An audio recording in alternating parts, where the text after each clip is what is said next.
значит, культурой, так и, да, и плюс еще выделяет очень интересный вид реальности, это интерсубъективный. Это вот когда большое количество людей формирует определенный смысл, какой-то материальный смысл, какие-то моменты. То есть возьмем, допустим, к чему сейчас говорю, возьмем деньги, слово деньги, так и, да, деньги как реальность. Мы можем расплачиваться, можем, значит, ею жить за счет этих денег. А представьте, что, допустим, вы пошли куда-то, и вам говорят, эти деньги нам не нужны. Вот помните, 91 год, дефолт, или там какой-то момент, когда говорят, ваши деньги уже являются бумагой. Так и, да? Так было. Сейчас молодое поколение не помню, но я был студент и помню о том, что люди ринулись в кассы, в обменники для того, чтобы обменять там какие-то деньги на другие купюры, да? Обесценились. То есть это как деньги? Деньги есть, в то же время на них нет спроса, или там, допустим, они уже упали как бы как ценность, как смысл, и все, его нет. То же самое про религию, можно сказать. И я к этой категории смыслов, выработанных большим количеством людей, отношу и язык. Язык сам по себе, значит, он, конечно, является интерсубъективным. В то же время в этой интерсубъективности, наверное, собраны все субъективные смыслы, так и, да? Потому что если мы каждый будем говорить и ценить свой язык, это все индивидуально. А когда это все в общую массу собирается, это уже интерсубъективность превращается.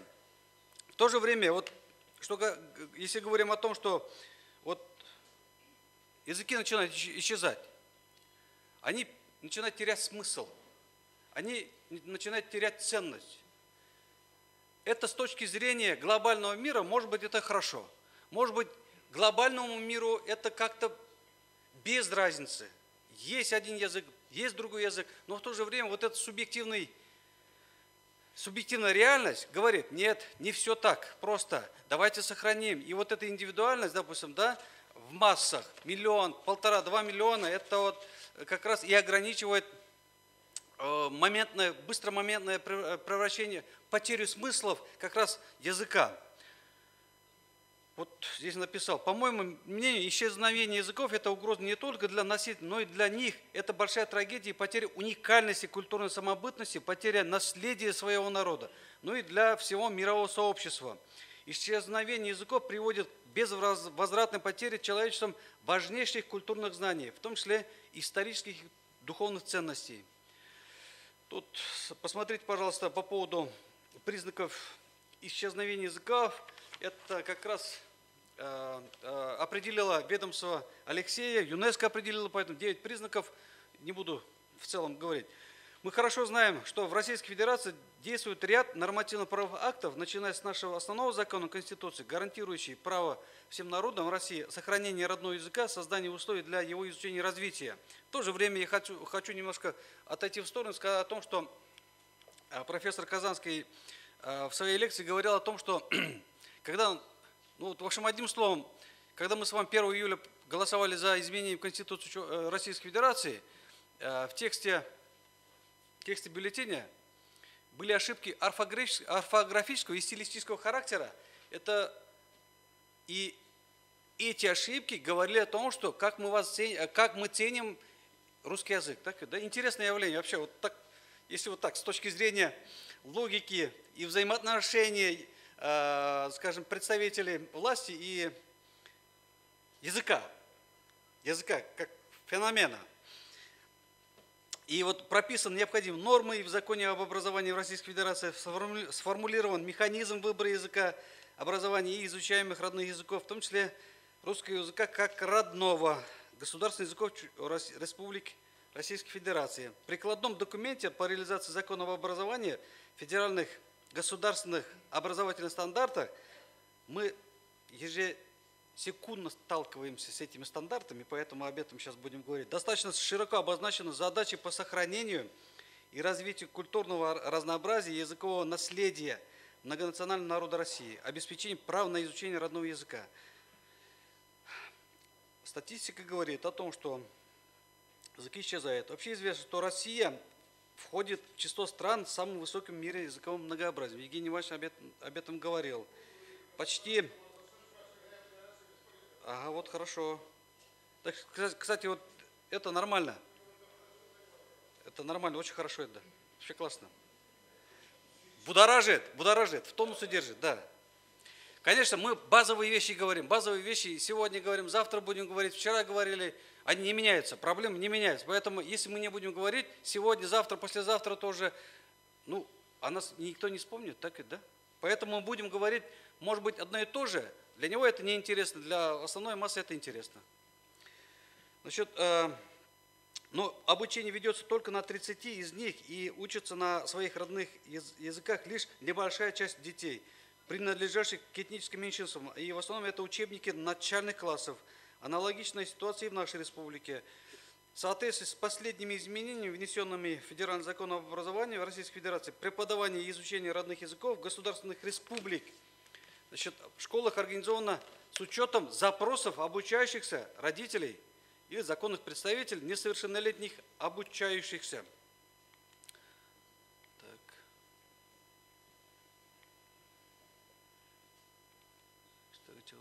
Вот так.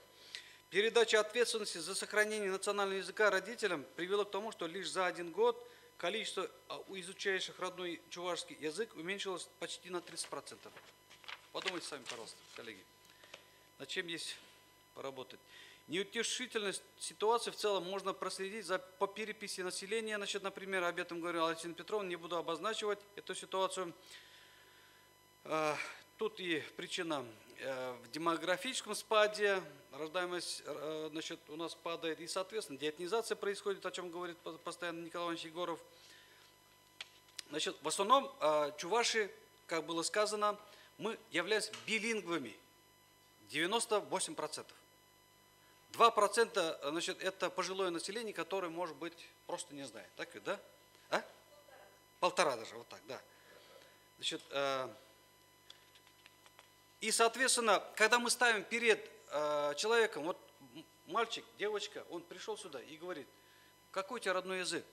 Он даже начинает затрудняться. Он что выбирает? Он начинает выбирать более мощный язык. Вот когда женщины выбирают себе, это не мужчина выбирает супругу, а женщина выбирает себе мужа, она ведь подсознательно выбирает более сильного по всем параметрам. Она же раскладывает эти параметры и выбирает. То же самое.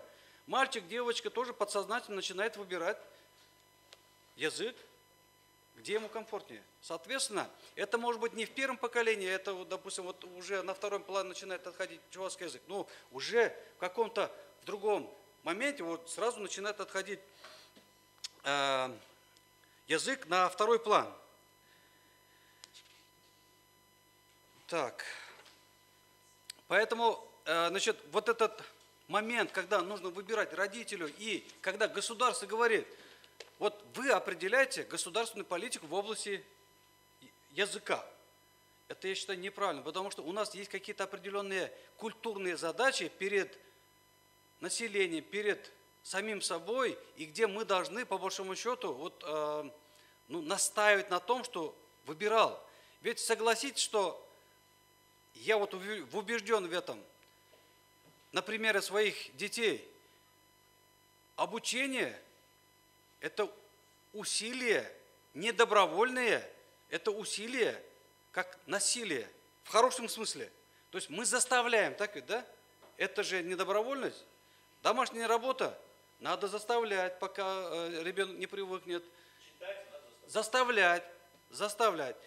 То же самое, я думаю, что вот в данном сегменте мы должны настаивать. Добровольность – это хорошо, добровольность – это неплохо в целом. Понятное дело, весь мир переходит к свободе выбора тех или иных культурных ценностей, тех или иных идентичностей, но в то же время мы с вами живем не ради каких-то моментов, а ради каких-то смыслов. Если эти смыслы будут утрачиваться, культурологического характера, человек превратится, как Айтматов говорил, манкурта. Примерно так. Что касается немножко федеральных законов, я бы хотел затронуть по поводу неравноправия. В Федеральном законе об образовании в статье 14 «Язык образования» установлено, что в Российской Федерации гарантируется выбор языка обучения и воспитания в пределах возможностей, предоставляемых системой образования.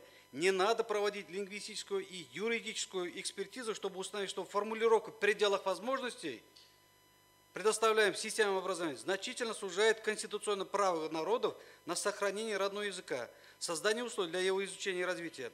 Да и само название статьи «Язык образования» не в полной мере отражает суть статьи, где помимо языка образования обозначены и нормы по преподаванию, изучению государственного языка Российской Федерации, государственных языков республик, получение образования на родном языке и так далее.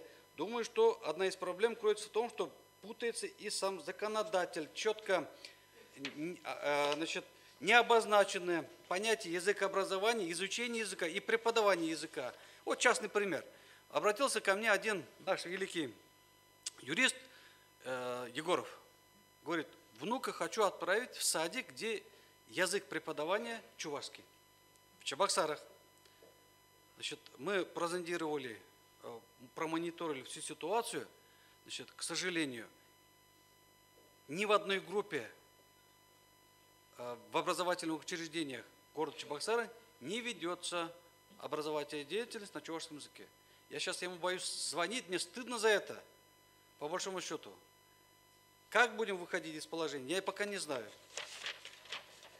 То есть в чем вопрос? Там в пределах возможностей, да, вот эта лазейка для руководителя образовательных учреждений, в пределах возможностей, ну, скажет, нет возможности, все.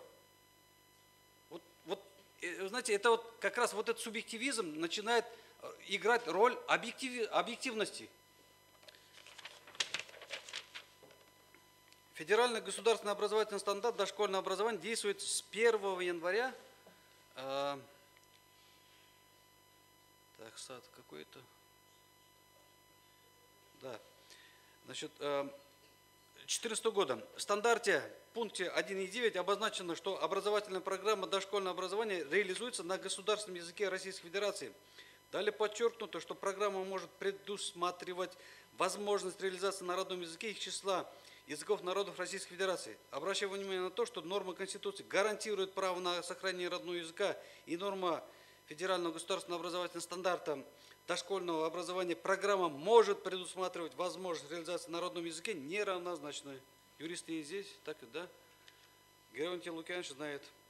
На наш взгляд, этот стандарт дошкольного образования существенно понижает роль родных языков в получении дошкольного образования. Следующая норма образовательного стандарта: реализация программы на родном языке не должна осуществляться в ущерб получению образования на государственном языке Российской Федерации. Вообще никак не регламентировано, что означает не в ущерб. Сколько часов, времени, в каком возрастном диапазоне должно быть обучение на родном языке и обучение на государственном языке Российской Федерации. Кто его мерит? И вот как раз в рамках вот этих нечеткостей, допустим, да, формулировок, надзорные органы по-своему трактуют те или иные нормы. То есть мы так толкуем, они по-другому толкуют на преимущественное право написания актов о том, что мы нарушаем те исполнителей. У них, соответственно, мы оказываемся крайними. Механизм реализации образовательного стандарта дошкольного образования обозначен в примерной образовательной программе дошкольного образования, одобренной решением Федерального учебно-методического объединения по общему образованию в 2015 году. В этом документе, который и определяет порядок содержания образовательной программы каждого детского сада в нашей стране, нет ни одного упоминания о создании условий для реализации образовательной программы на родном языке. Мало того, что сам стандарт понижает роль получения дошкольного образования на родном языке, а примерная основная образовательная программа тоже, даже и не упоминает о возможности реализации программы на родном языке и не прописывает ее механизм. Аналогичная ситуация и по реализации федеральных государственных образовательных стандартов начального, общего и основного общего образования. В настоящее время эти стандарты школьного образования не соответствуют примерным основным образовательным программам начального, общего и основного общего образования. совершенно непонятно, в какой части их можно использовать, в какой части их нет.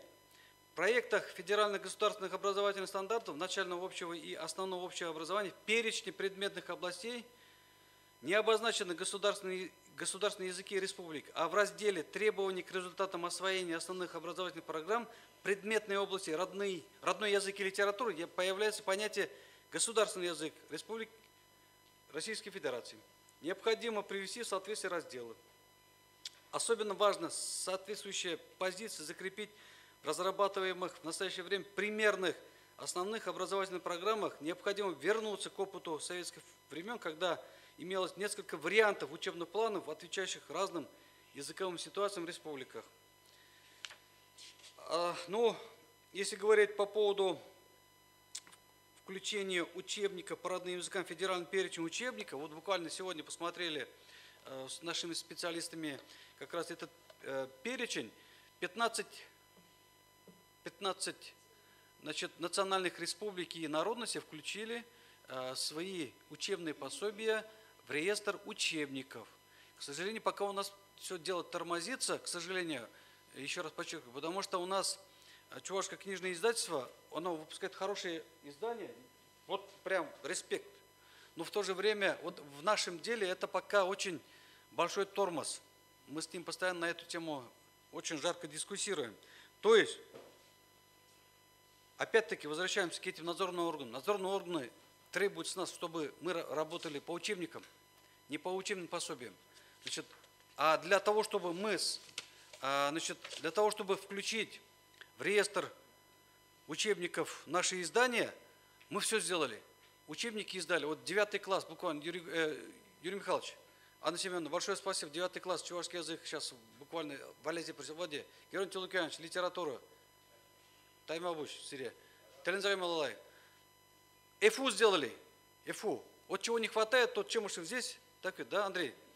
Чего не хватает, это как раз вот то, что Сергей Дмитриевич вы обозначили, это очень интересно, мы его за это возьмемся. Это как раз озвучивание для того, чтобы как нужно, ну, орфоэпическое, как нужно произносить, значит, те или иные звуки, те или иные слова, или даже вот в контексте предложения, какие-то, допустим, там, ну, вообще целые тексты. Это очень, мы за это возьмемся. Вот для меня это очень большая просьба. И польза, прошу прощения. Вот за это мы возьмемся, и, соответственно, мы это будем сейчас как раз будем над этой проблематикой работать. Поэтому вот чего-то не хватает у нас. Но вот у нас новый вице-премьер, министр образования, инициативный, значит, обещал нам как раз заняться этой проблематикой. Я думаю, что в следующем году, может быть, даже включим наши вот книги в реестр.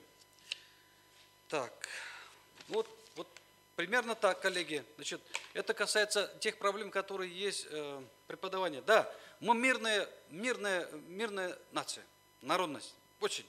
Мы лояльны, мы терпимы, прям невозможно. Невозможно иногда, даже хочется, чтобы немножко мы были немножко порешительные, так и, да? Да. Но тем не менее, нам нужно развиваться, нам нужно работать всем. Да, конечно, у меня есть несколько педагогов, которые сыграли большую роль в моем развитии. Вот один из них Петр Яковлевич Яковлев. И как раз мы с ним обсуждали тему того, что вот, мол, вот мы занимаемся, как бы вот это бесплатная работа, то, что, допустим, мы вот продвигаем, радеем, болеем, переживаем за свой родной язык. Он говорит о том, что говорит, вот те, кто верует в Бога, они бескорыстно это делают. Они не требуют от Бога что-то такого взамен и чуть больше, чем другим. И мы то же самое должны сделать, мне кажется. То есть мы просто-напросто должны работать, не полагаясь на разные медали, награды, статусы, положения в социуме. Поэтому вам большое спасибо, что вот к нам вы с инициативой вышли, мы вот эту конференцию проводим. А вам большое спасибо за то, что мы с вами вместе работаем. Спасибо.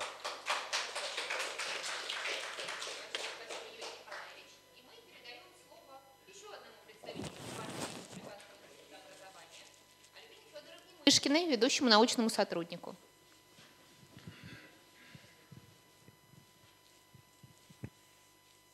Единственная просьба, пожалуйста, давайте с учетом нашего регламента ограничим немножечко время выступления. Я максимально жала. Уже Хорошо, взяла вот 10-12 минут. даже, возможно, меньше. Прекрасно, спасибо. Всем добрый день. Позвольте ознакомить вас своим взглядом и видением проблемы сохранения национального языка в современном обществе. Человеческая речь, шире язык, является неотъемлемой частью его культуры. По мнению исследователя культуры профессора Беллы Ароновны Эренгросс, цитирую, «Назначение культуры – делать человека человеком. Благодаря культуре человек вышел из мира животных, культура создавалась и создается человеком для своего блага и блага других людей. Она дает возможность облегчить труд, развить ум и чувства, постижение культуры, условия самосовершенствования и саморазвития личности». Данное утверждение, на наш взгляд, свидетельствует также о том, что в нашей культуре все пронизано прагматизмом. То есть в ходе своего развития человечество создавало и сохраняло лишь то, что помогало ему выжить. Прагматизм в культуре способствовал возникновению и так называемых культурных универсалей. Их появление объясняется тем, что все люди, в какой бы части света они ни жили, физически устроены одинаково, они имеют одни и те же биологические потребности и сталкиваются с общими проблемами, которые ставят перед человеческим родом окружающая среда. В контексте культурных универсалей язык становится в первую очередь средством передачи и получения информации в человеческом сообществе, то есть средством коммуникации. Прагматизм породил и такой исторический процесс, как глобализация. Процесс глобализации современной культуры является бесспорно благодатным явлением для человека, но вместе с тем представляет и свою главную угрозу – утерю своей уникальной индивидуальности разными народами. И самое печальное – потерю, более того, добровольный отказ человека от своего родного языка как одного из факторов этой уникальности. А давайте зададимся вопросом, насколько важна эта индивидуальность для нашего современника. Так, если 200 лет назад человека чувашской национальности, то есть его менталитет, философию жизни, потребности, быт, характеризовала основной вид его деятельности – земледелие, то чуваш 21 века уже живет отнюдь не одним земледелием. Среди них есть люди всех профессий, хотя следует признать, земледельческая философия в той или иной степени сохраняется в характере и мировоззрении каждого чуваша. То есть можно уже говорить о том, что чуваш 21 века мало чем отличается, естественно, здесь исключением пока еще является язык от представителей других наций. И если вернемся к тому, о чем мы уже говорили ранее, в частности к тому, что язык необходим в первую очередь для коммуникации, то становится понятным, почему каждое новое поколение все больше и больше отходит от национального языка и переходит на универсальный язык общения для граждан России – русский язык. Хотя и здесь есть свои подводные камни. На наш взгляд, опять же по законам развития тоже человеческой культуры, любая доминирующая культура, поглощая менее слабые и меньшие, не уничтожает их, а растворяет в себе, обогащаясь и превращаясь в новую субстанцию.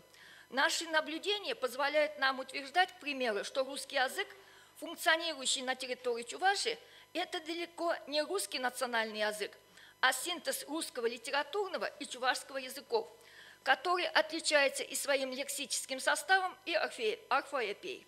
Таким образом, можно говорить о том, что проблема сохранения национального языка сегодня актуальна не только для народов нерусской национальности, но в какой-то степени и для самого русского народа.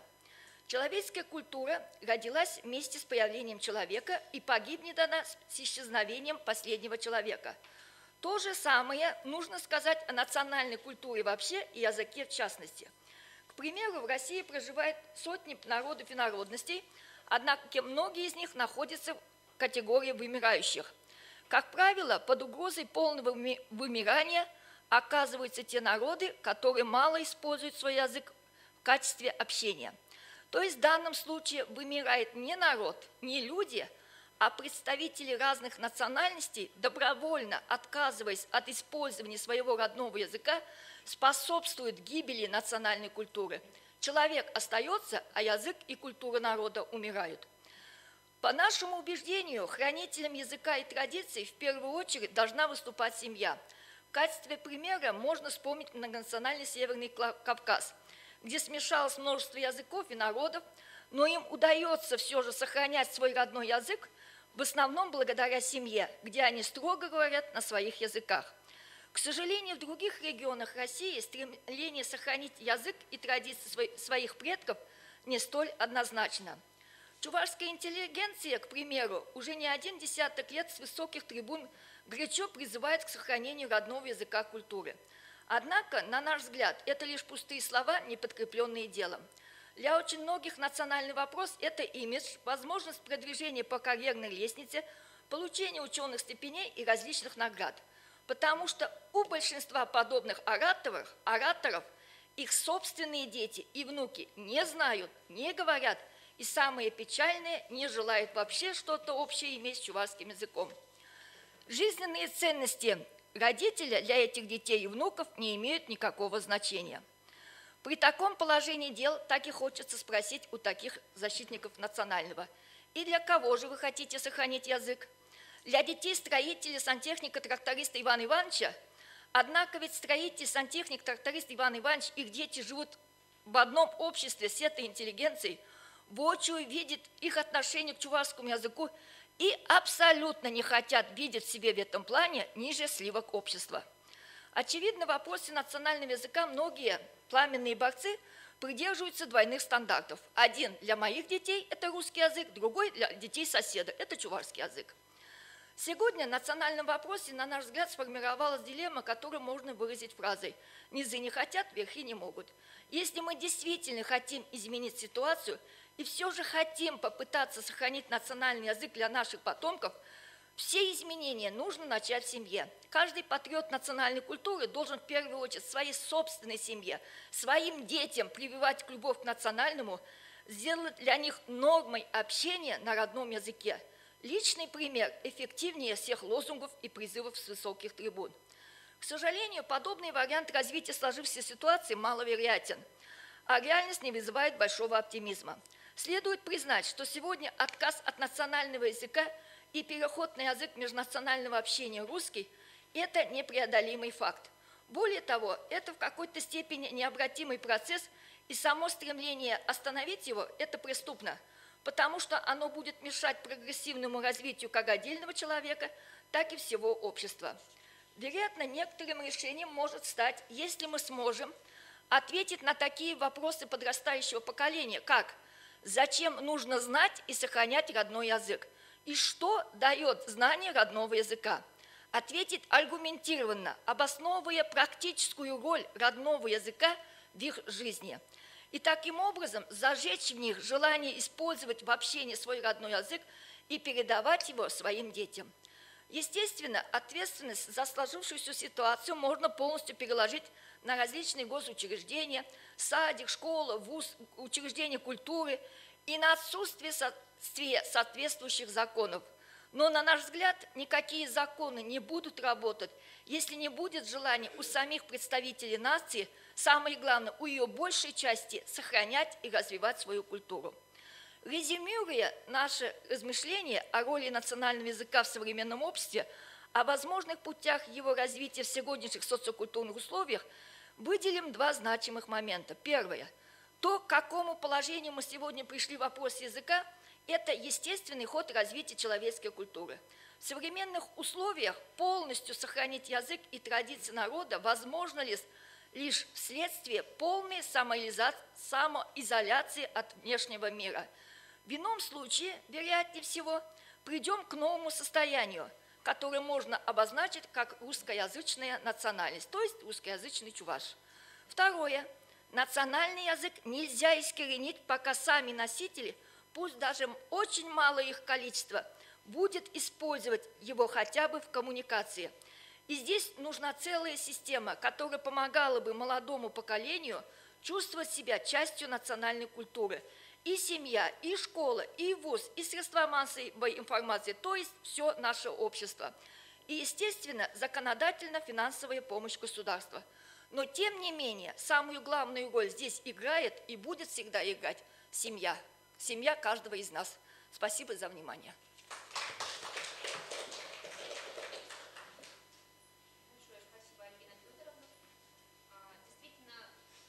Мы должны действовать на всех уровнях, и если в семье ребенок не видит примеров того, что язык нужен, язык важен, язык престижен, то что бы ни делали органы власти, как бы мы ни пытались это привить в школе или в каких-то других учреждениях, ребенок просто не будет в это верить, он не будет понимать, зачем ему это нужно, и преподавание языка, изучение языка превратится в какую-то обязаловку, а выйдя из школы или выходя даже за пределы школы, он не будет о нем вспоминать и не будет использовать.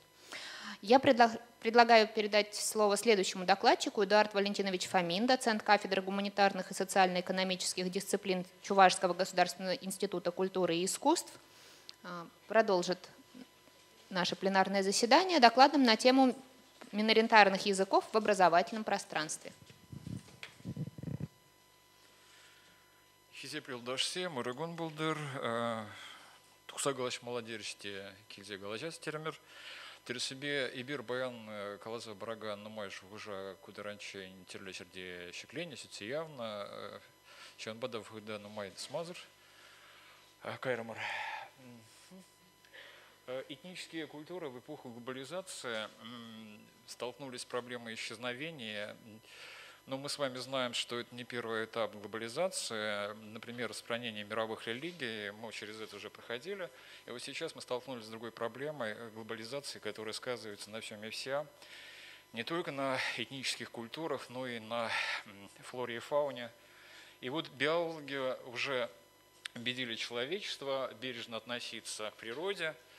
И такая же задача теперь стоит перед лингвистами и этнологами – убедить нас в том, что каждая культура представляет ценность для общечеловеческой истории и цивилизации.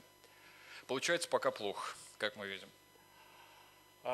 Этническое образование в школе сейчас имеет такие проблемы, их больше, но мы выделили 4 блока. Это архаизация содержания программ, обучение языкам как мертвым сущностям, попытка всеохватного освоения языков и единые государственные экзамены. Архаизация содержания образования, апеллирование к опыту предков, обучение азам древней жизни. Здесь сразу же рождается вопрос, для чего это необходимо. Достаточно выключить электричество, чтобы мы с вами зажили в XVIII веке. И так, ношение национальной одежды на всех этнически направленных мероприятиях. Понятно, почему это происходит. А возникает все равно очень много вопросов, когда этого слишком много. Чувашская эстрада, она не очень качественная. Ее развивают люди, не получившие музыкального образования.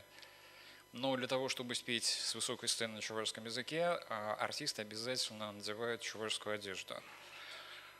Сопоставим, представим себе, что Филипп Киркоров будет петь песню на русском языке в рубахе, в сапогах, но это уже не происходит. Это такие эпизоды, наблюдения, которые копятся, их очень много. И вот люди хотят жить не в XVIII веке, а в XXI веке с компьютерами, с холодильниками, ходить в больницы, учиться в университетах. А, к сожалению, программы очень-очень архаичны. Обучение мертвым языкам. В современных традициях язык изучается как мертвая сущность. Уроки национальных языков должны стать лучшими для того, чтобы детям в школе хотелось посещать эти уроки. Месяц назад было организовано мероприятие в Институте образования Чувашской Республики, и в секционном заседании выступали учителя из Казани. И вот они приводят пример, что бывают нередко случаи, что дети, живущие в Казани, хотят изучать татарский язык, но родители против. А почему хотят изучать татарский язык? А потому что уроки проходят на очень хорошем уровне, им там просто интересно. Есть еще такая проблема, как попытка всеохватного изучения языков. Например, Щугай Шембер Переш Ибраюман, вернее, это деревья. Достаточно выучить, наверное, в условиях городских школ слово «дерево» «евощ». Просто тут пример такой интересный был. 2000-е годы Айша Тетик, аспирантка Свободного университета Берлина, изучала татарский язык в Казанском университете и решила заодно выучить чувашский. Ее родной язык турецкий, второй язык немецкий, там какой-то язык уже татарский, языки родственные. Ну и она собралась выучить чувашский язык за неделю, в чебоксарцы этому не верили, она выучила. А учителем была Алена Михайловна Иванова. И вот когда они вместе ходили по Чебоксарам, и Алена Михайловна пыталась ей дать новое слово «пелеш», рябина. Она говорила: нет, нет, нет, мне это ничего не нужно, мне достаточно знать, что все эти деревья просто называются деревьями. Если есть необходимость, человек уже сам будет копаться и узнавать конкретное название деревьев. Вообще, по-моему, типичная ситуация была в свое время с чувашскими учебниками для русских школ, где, например, грибы указывались очень приватно. Мы уже не знаем, как называется каждый гриб, мы просто знаем, что это гриб, съедобный или несъедобный. Для нас этого, в принципе, достаточно, чтобы питаться грибами. А дети изучали, как называются конкретные разновидности грибов. А вот Светлана Михайловна дает соврать. Я вам сочувствую. Вот упрощенная система времен. В турецком языке, как говорил Василий Алексеевич Андреев, преподаватель турецкого языка, почти 30 разновидностей прошедшего времени. Он это говорил с восхищением, а мне стало плохо. В результате я турецкий не выучил, но пришел к такому заключению, что систему времен при преподавании желательно упрощать. А в чувашском языке, что хорошо, нет будущего времени, оно слабо развито. В татарском их два. Для меня это была большая проблема выучить татарский язык, как же разграничивать два будущих времени. А в чувашском языке проблема представляет прошедшее время, их, по крайней мере, 3 разновидности. Однократно прошедшее время, многократно прошедшее время и давно прошедшее время. Ну, скорее всего, первоначально можно остановиться на давно прошедшем времени, потому что оно имеет очень простую форму и не склоняется, не спрягается. И полно, из полно, волбулно, я был, ты был, он был, как в русском языке. Система давно однократного прошедшего времени, эпулден, эспулден, волпульча, уже посложнее. Так, до этого момента просто есть упрощенные варианты английского языка. Примерно то же самое можно, наверное, сделать и в наших условиях, для того, чтобы, по крайней мере, у людей создавалось впечатление, что они очень быстро осваивают язык. Почему бы нет? Примерно такая ситуация с кроссвордами. Для того, чтобы у людей создавалось впечатление, что они умные, кроссворды очень часто делают попроще. Так, единый государственный экзамен мне очень нравится. Это замечательная попытка, замечательная система, которая позволяет сдать один экзамен после школы и на основе этих результатов поступить туда, куда тебе хочется. Но единые госэкзамены являются проверочным инструментом, который, к сожалению, сейчас становится целью. В старые времена мы изучали очень хорошо русскую литературу, потому что знали, что в 10 классе, мы учились 10 лет, нам придется писать большое сочинение 2 раза, и мы не знали, чье творчество нам попадется. Сейчас школьники готовятся с 1 класса к сдаче единых госэкзаменов. Наблюдение за чувашскими детьми и за чувашскими селами позволяет нам прийти к такому заключению, что со дня рождения родители начинают готовить к сдаче единых госэкзаменов по русскому языку. Потому что они выбирают русский язык, ибо им придется воспитывать уже на русском языке изначально. Ну и, в принципе, понятно. И вот это можно пропустить. Мне очень нравится методика «Удивляй». Методисты советуют учителям обычно первые 3 или 5 минут уделить системе методики «Удивляй».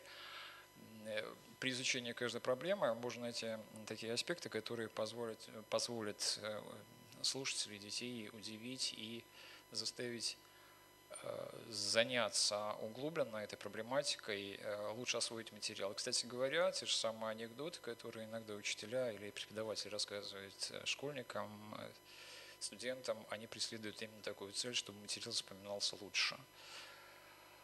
Ну и предлагаем лингвистические задачи.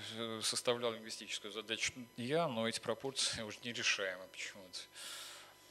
Следующий момент, тоже пример этнических задач, в данном случае татарские, чувашские языковые соответствия.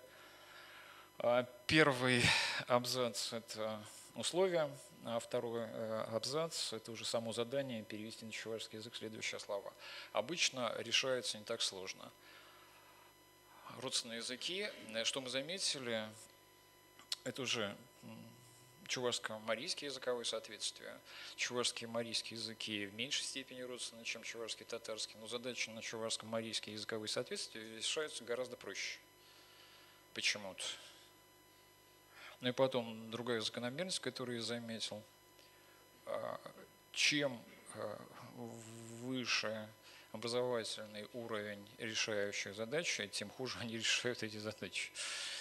Чем студенты попроще, тем решают быстрее и правильнее. Ну, в принципе, все, наверное. Благодарю вас. Да. Заметила на слайдах, вот помимо того, что вы предлагаете уделять несколько минут в начале урока методике «Удивляя», еще и отмечаете клиповость сознания, не критикуя ее, да, просто принимая во внимание особенности мышления современных детей, пытаетесь как-то это использовать. Это не самое типичное поведение, потому что очень многие представители сферы образования только клеймят позором за это вот современное поколение. И если есть возможность, наоборот, задействовать все ресурсы, и я думаю, это только похвально. Спасибо большое. Мы переходим к завершающему докладу. Александр Николаевич Магарин, заместитель директора национальной телерадиокомпании «Чувашия», в своем докладе осветит роль национального телевидения и радиовещания в сохранении национального языка и культуры. Прошу вас, Александр Николаевич.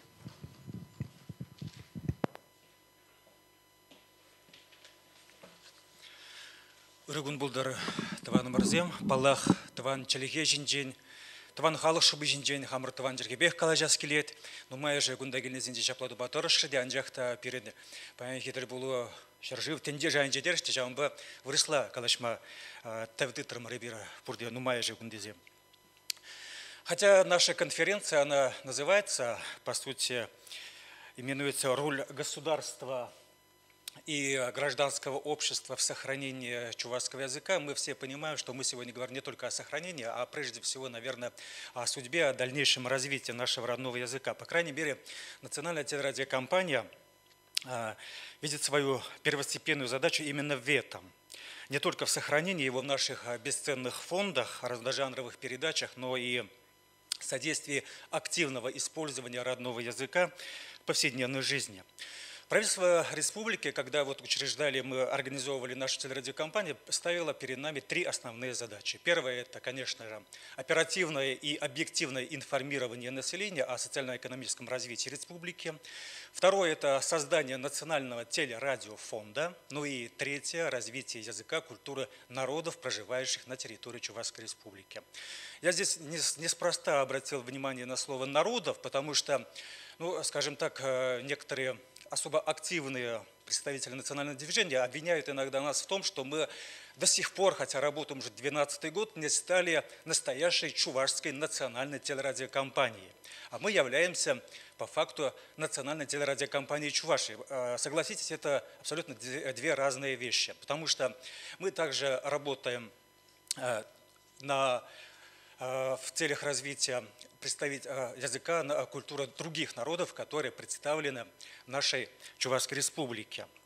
В то же время мы, конечно же, вещанию на чувашском языке уделяем особое внимание. Так оно было, так есть, и уверен, так будет, конечно же, и впредь.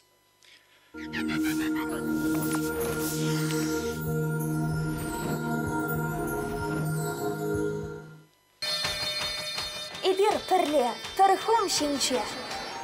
Чувашье, наци радио. Чебоксары 100,3 FM, Шемурша 90,4 FM, Алатырь 106,5 FM, Батарево 106,9 FM, Шумерля 104,0 FM. Таван-радио. С нами вся республика. Ну, это вот 3 наших канала: национальное телевидение, национальное радио и Таван-радио. Нашим каналам уже много лет, например, национальному радио уже 11. Пошел 10-й год национальному телевидению, а совсем скоро, в декабре месяце, Таван-радио исполняется ровно 7 лет. Раз мы заговорили о цифрах, еще хочется упомянуть еще несколько цифр. Это по доле вещания на том или ином языке. На национальном телевидении и на Таван-радио это соотношение процентов составляет 50/50. А на национальном радио Чувашии более 70% передач выходят на родном чувашском языке. Русскоязычные программы и другие программы составляют остаток, небольшую долю. Все 3 средства массовой информации начинались с небольшой аудитории. Телевидение вначале вещало только в кабельных сетях, а с 2016 года и через спутник. Национальное радио имеет по всей республике целую сеть ретрансляторов и покрывает практически всю территорию республики, а также вещает через спутник Триколора. Таван-радио еще совсем недавно можно было слушать только в Чебоксарах, а в течение прошлого года мы установили на территории всей республики еще 7 дополнительных передатчиков и, собственно говоря, покрыли всю республику. Кстати, совсем скоро, ровно через неделю, а именно 29 числа, для нас еще одно знаменательное событие. У нас заработают в полноправном регулярное вещание, начинается в Яльчикском районах, Янтиковском и Маргаушском районах. И, собственно говоря, вся территория республики может нас слушать и смотреть.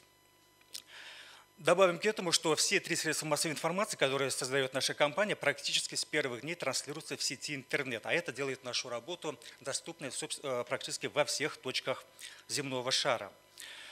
Обратную связь с чувашской диаспорой мы чувствуем. Нам пишут и звонят в прямой эфир из регионов России, ближнего и дальнего зарубежья. В основном это, конечно, слова благодарности, но нередки и нарекания. В первую очередь, конечно же, люди жалуются и требуют, правильно требуют, просят увеличить объем вещания на чувашском языке. Коллектив компании воспринимает это, конечно же, как должный наказ.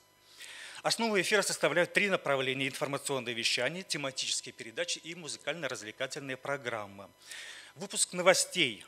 К ним у нас особое внимание. Новости на чувашском языке не должны быть дублировать дубляжом русскоязычных выпусков. Важно, чтобы они были оригинальные, они имели оригинальные тексты, темы и герои. И мы к этому стремимся. Но с каждым днем нам все сложнее находить людей, которые могли бы на чувашском, нет, не на литературном, а хотя бы даже на разговорном языке дать нормальный комментарий или интервью нашим телерадиоканалам. С представителями культуры мы, конечно, ситуация состоит получше, но мы хотим же на народном языке обсуждать не только литературные и культурные темы, но и социально-экономические, то есть те темы, с которыми сталкивается каждый человек в своей повседневной жизни каждый день. Но с этой целью мы стараемся увеличить количество информационных и общественно-политических передач. Итоговый выпуск новостей еженедельных новостей ИРНЕ тоже у нас выходит на чувашском языке. Ежедневная утренняя программа «Ирбулзан», тоже она общественная информационная программа, она тоже выходит на чувашском языке. Это наша позиция, что наиболее объемные программы, где у нас участвуют гости, должны быть они на родном языке. Мы этого придерживаемся. Но мы также понимаем, что любовь к родному языку закладывается в самом раннем детстве.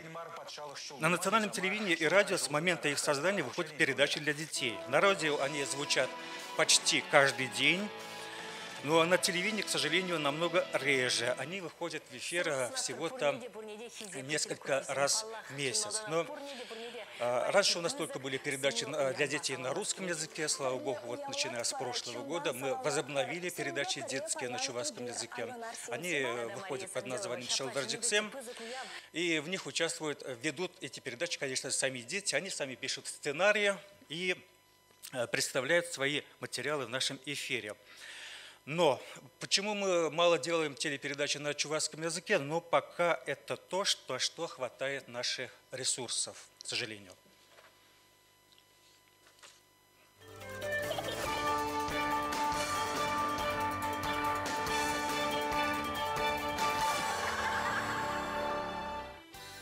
Салам сире, ачасым, шалдырчык сен тутысым. Сен керек ранги храулать, перембег пулмагалать. И биркаларма хадрлисы, ерцы брагат. Ну, конечно же, мы хотим больше показывать детей, которые свободно разговаривают на своем родном языке.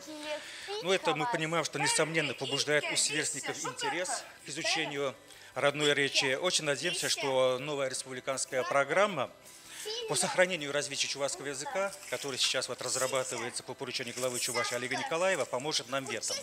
Свои предложения в госпрограммах, в том числе по созданию детских и молодежных программ, мы уже представили. Ну а пока нам помогают, вот здесь говорили, что проблемы языка, в основном этой проблемой занимаются государственные органы, но и не только. Нам очень здорово помогают частные видеооператоры, небольшие студии, которые есть также у нас в районных центрах, в деревнях, даже в школах. Они представляют нам свои материалы. Собственно говоря, ведь порой в детских программах и не нужно такой профессиональные съемки. Дети хотят увидеть свое творчество, мы к этому стремимся. И выход в телеэфир собственных работ, конечно же, стимулирует юных корреспондентов к дальнейшему их творчеству. Мы это ощущаем, мы это видим.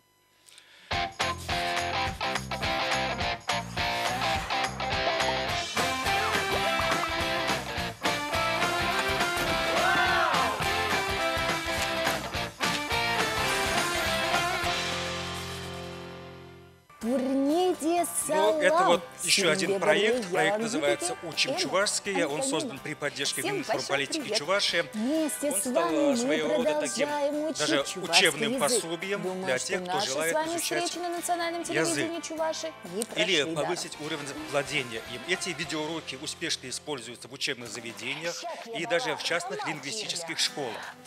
Первые выпуски передачи мы готовили для детей младшего возраста, но вскоре поняли, что «Учим чувашский» востребован среди активной молодежи. В следующем сезоне съемки передачи принимали участие уже реальные люди, которые желали изучать чувашский язык и вместе с нашими героями успешно этим занимались. Это был своего рода реалити-шоу. Кстати, очень востребованный на телевидении жанр, но реалити-шоу не просто развлекательного, но и образовательного характера. Такой подход, данная методика уже давно и успешно используется в преподавании иностранных языков. Вот вижу блестящие глаза Александра Блинова, который нам помогал. Спасибо огромное. И я очень надеюсь, что мы совместно продолжим этот проект. В сохранении родного языка вот еще один проект. Мы видим начало этой передачи. Важную роль играет домашнее общение, о чем вот тоже предыдущий оратор особо на это обращал внимание. На национальном телевидении есть такая программа, где в семейном кругу собираются представители разных поколений. Здесь старшие делятся жизненным опытом, молодые рассказывают о своих амбициозных планах, а внуки и правнуки делятся своими секретами мастерства, рассказывают о своих секретах. И самое главное, это они делают на родном чувашском языке. У нас целая очередь таких семей, слава богу, очередь даже есть, куда мы собираемся в самое ближайшее время выехать, показать, рассказать о них нашим телезрителям.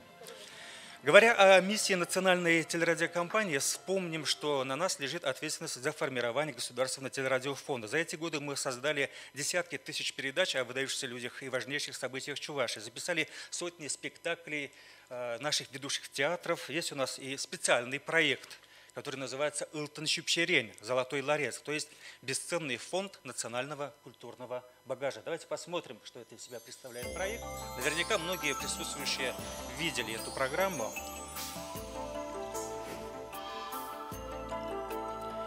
Здесь мы на родном языке рассказываем об уникальных экспонатах музеев, не только республиканских, но и районных, городских, школьных. Знакомим творческим наследием выдающихся соплеменников. Кстати, в шапке передачи в самом начале вы, если внимательно смотрели, могли увидеть лицо Евгении Жадчевой, по инициативе которой, кстати, вот в одной из программ вашего покорного слуги, которая передача называется «Самана», она впервые как раз публично озвучила свое предложение об учреждении в Чувашской республике Дня чувашской вышивки. Мы уже знаем, что есть соответствующее решение, и ежегодно 26 ноября в нашей республике, да и не только, надеюсь, наша республика, будет отмечаться День чувашской вышивки. Благодаря программе «Ылтын Чупчерин» мы также изучаем быт и народные традиции, совершаем путешествие в древнюю чувашскую историю. Отметим год столетия чувашской автономии. Эта работа, она намного расширилась. Как на телевидении, так и на радио появились новые проекты.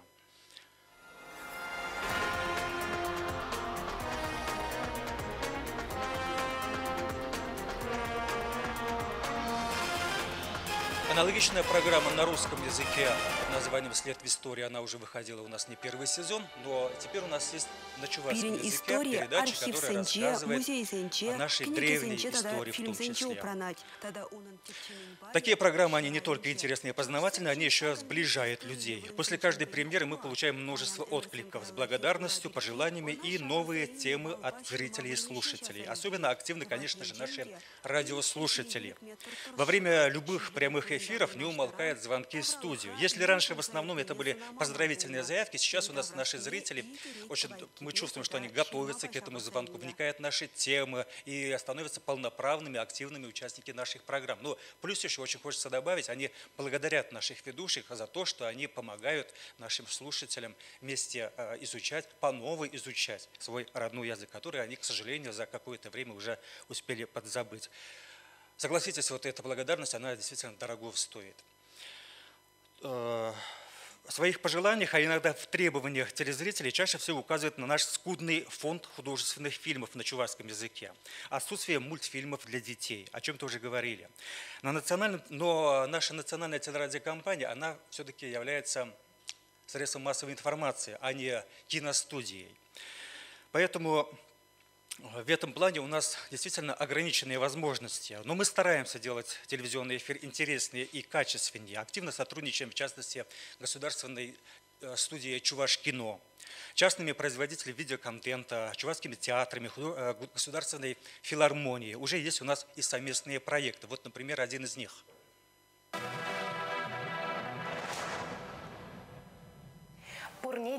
Салам. Передача называется «Аваны». В данном телепроекте мы стремимся дать объективную оценку чувашской эстраде и в первую очередь текстовой и музыкальной составляющей. Подобная программа под названием «Чидя Юра» более 10 лет уже успешно выходит на национальном радио. Передача отличается беспристрастным отношением к современному стихосложению и чувашской речи. Автор этой программы, кстати, тоже среди нас, Олег Иванович Прокопов. Мы ему тоже благодарны за эту большую работу. Качеству текста музыкальных и литературных произведений сейчас мы уделяем все больше внимания. Кстати, вот в прошлом 2019 году в телерадиокомпании мы впервые создали экспертный совет по подбору и подготовке музыкальных произведений к нашему телевизионному и радиоэфиру. Очень надеемся, что это даст большой толчок повышение качества нашей музыкальной составляющей на наших каналах. Наше время – эпоха бурного развития средств связи. Если, к сожалению, великому сожалению, а к сожалению так и есть, в наше время сегодня у нас закрываются чувашскоязычные газеты и журналы. В этом году мы тоже потеряли еще один журнал для чувашской молодежи. Единственный журнал у нас перестал выходить. Но это не говорит, что наши соплеменники, они перестают общаться, узнавать информацию, но где-то они же это должны делать.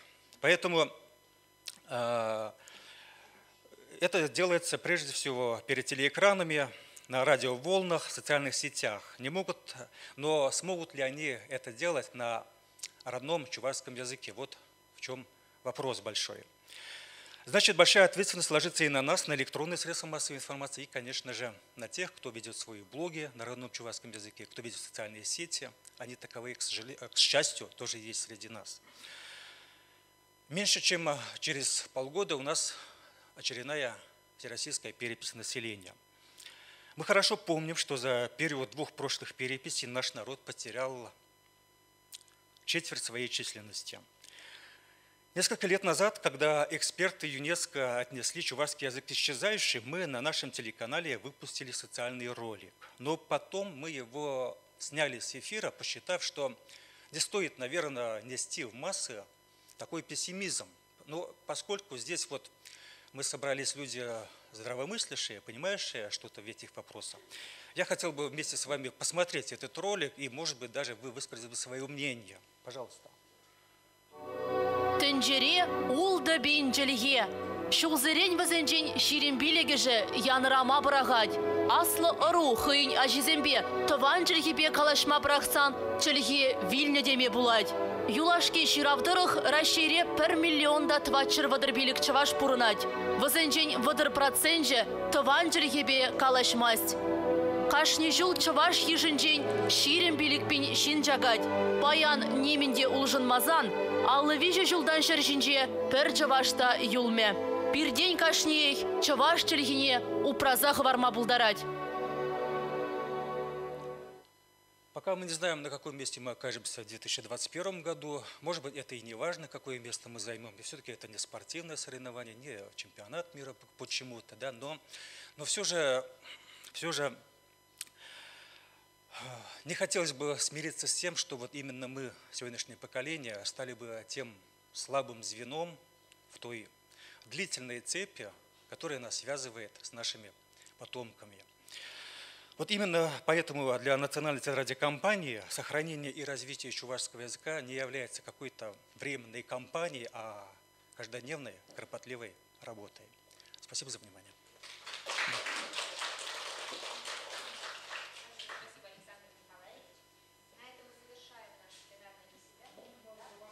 Да.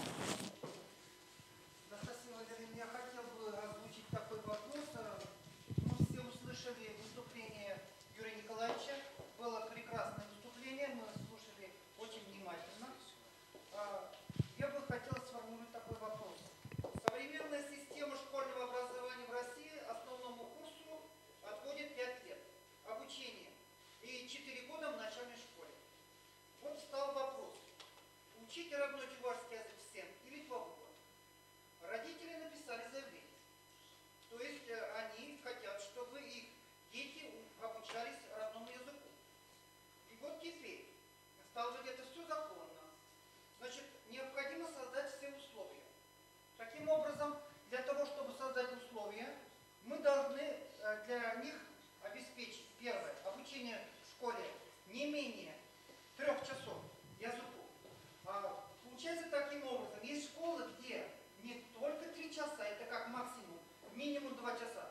Есть школы, где обучение этому языку, хотя родители написали заявление, отводится 0,5 часов в неделю. И это считайте, 2 недели, то есть 2 недели проходит, 1 час получается. Это язык и литература плюс. Таким образом, мы, значит, дали школам самим возможность выбрать варианты. Это у нас 4-й вариант и 5-й вариант. Какая школа, как, то есть сами они начинают выбирать эту программу, и таким образом у нас получается вопрос. Ну, я хочу сказать, хорошо, все хорошо, что у нас забыто, да, хорошо забыто старое. Вопрос, можно ли вернуться к тому, чтобы часы были распределены таким образом на обучение языку и литературе едиными планами, которые обязаны для всех, обязывают для всех. Если 3 часа, во всех школах 3 часа. Если 2 часа, то 2. Ни в коем случае 0,5 часов. Если родители написали заявление, это же законно. Вот хотел бы вот этот вопрос. Вы знаете, на федеральном уровне в законодательстве... Если когда готовится проект резолюции, я бы хотел вот этот вопрос затронуть, как для вышестоящих Минобразования, Минпросвещения Российской Федерации, который курирует и спускает вниз вот эти программы. На федеральном уровне в законодательстве закреплено право обучающихся выбирать язык для изучения, но поскольку в каждом регионе это право должно реализовываться за счет постановлений местных органов власти, то прежде всего это на республиканском уровне у вас может регулироваться. Нет, но на федеральном... Нет, я имею в виду, что федеральные органы власти, они не могут обязать в каждую школу ввести преподавание языка, например, 3 часа в неделю. Это все равно в регионе должно решаться. Да, Александр. Угу.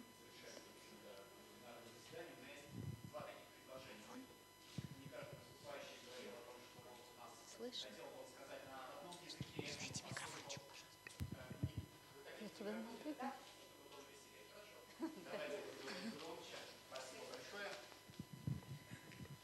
Я говорю, здесь почти каждый выступающий говорил о том, о необходимости и жалел о том, что не может говорить на родном языке, поскольку конференция международная, значит, автоматически мы говорить на родном языке не можем. Извините, а что нам мешает, в общем-то, применять международную практику, на которую вы ссылаетесь? А почему не могут быть переводчики? Что нам мешает здесь обеспечить?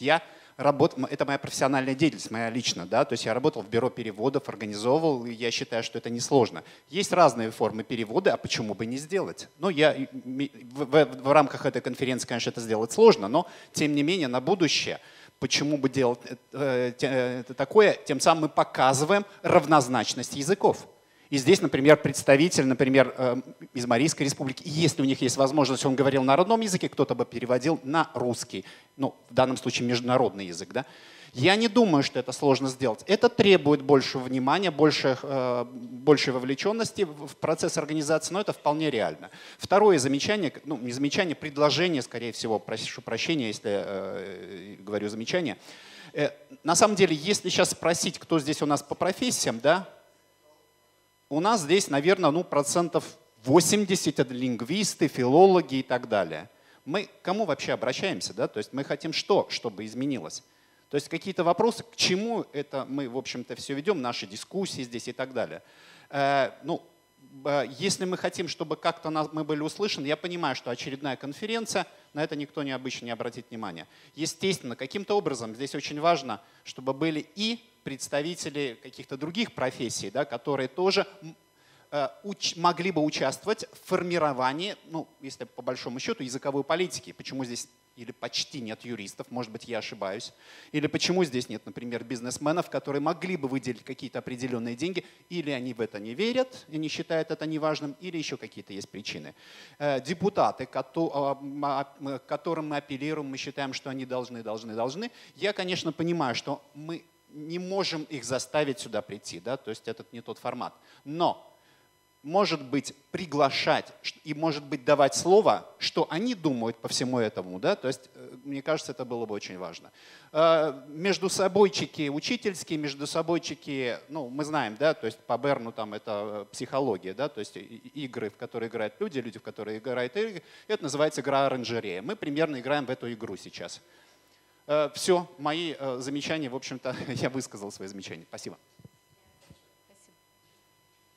По первому вопросу.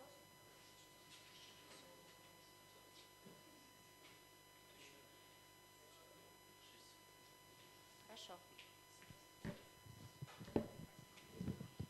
По поводу переводов.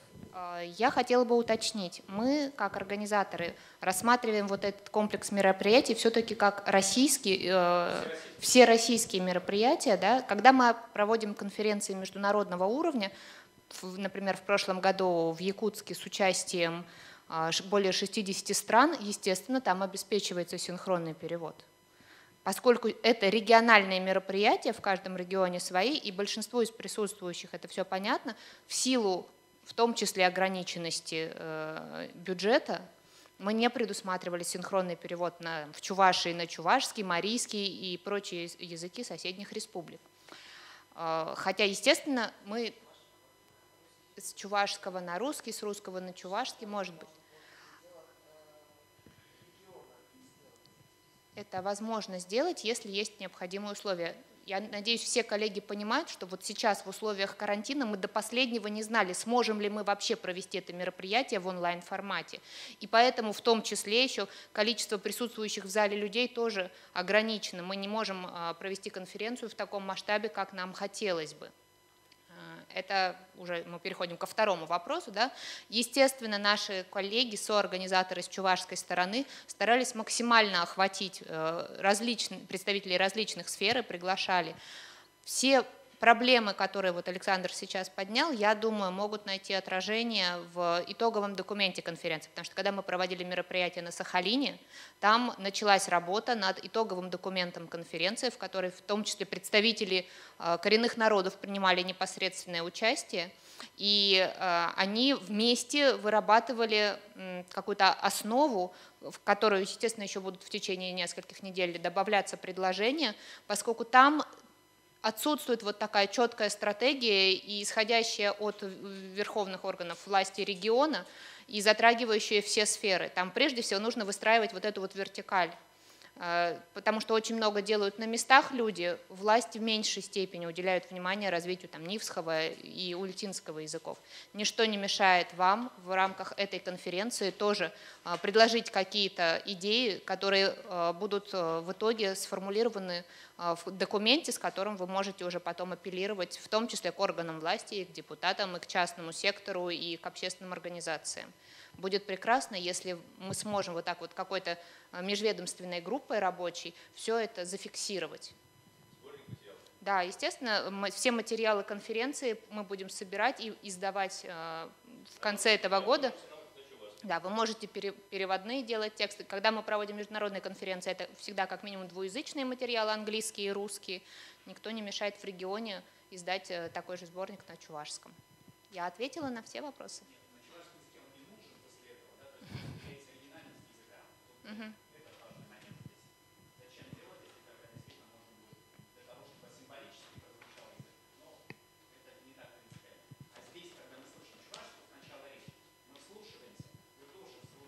Да, мы вчера были на премьере спектакля в вашем театре юного зрителя, слушали чувашский язык, премьера была на чувашском, пытались еще, если что, через синхрон уловить, да, какие-то смыслы на русском языке. Это в любом случае очень обогащает. Спасибо.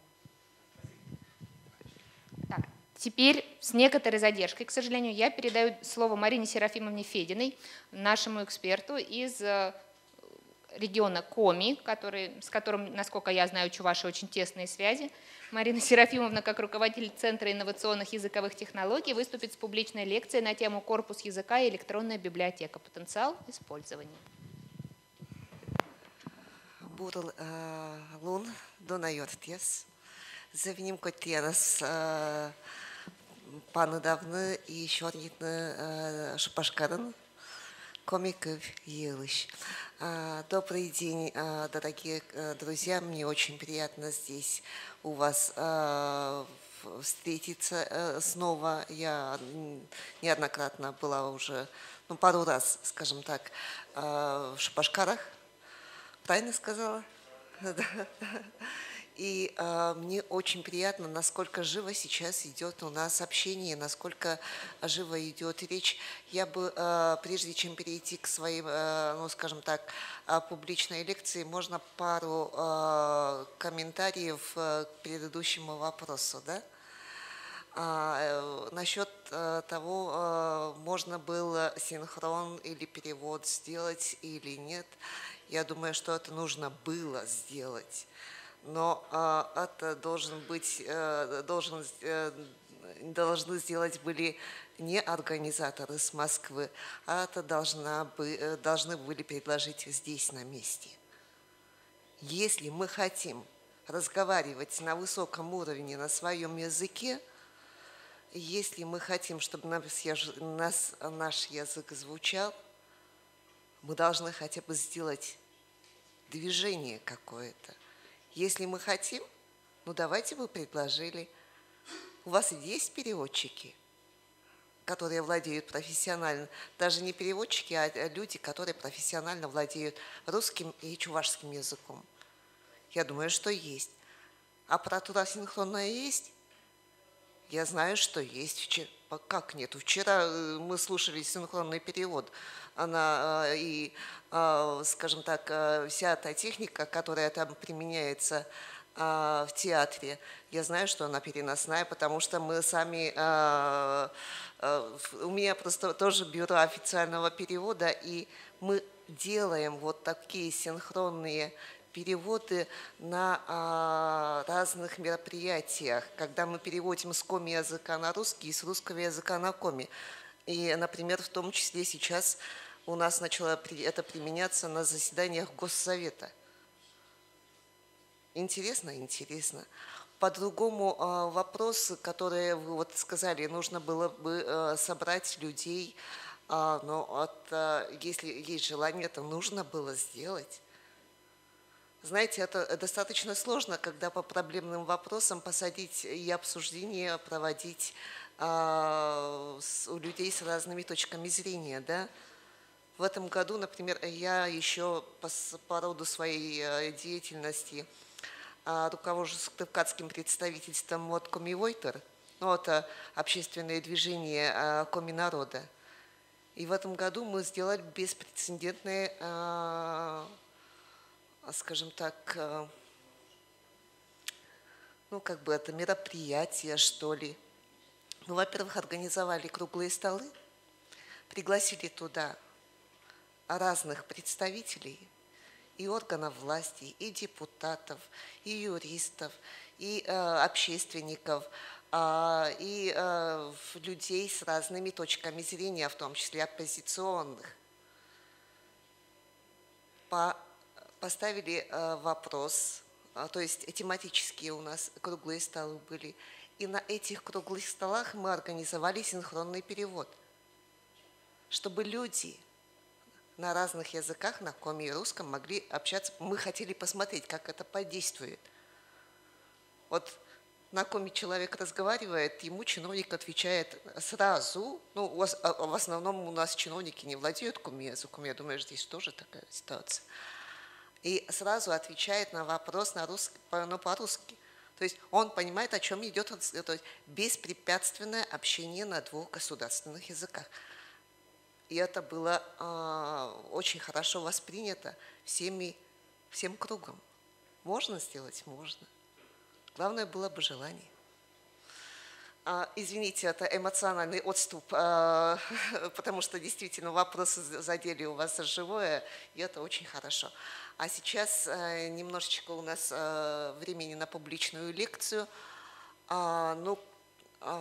Извините, у меня тема немножечко не так звучит, но тема у меня звучит несколько по-другому от корпуса языков и электронной библиотеки, как ими пользоваться. А можно мне сюда, чтобы я могла работать? Значит, моя тема немножечко выбивается из предыдущего блока, да, но она, наверное, в преддверии того, что будет в дальнейшем.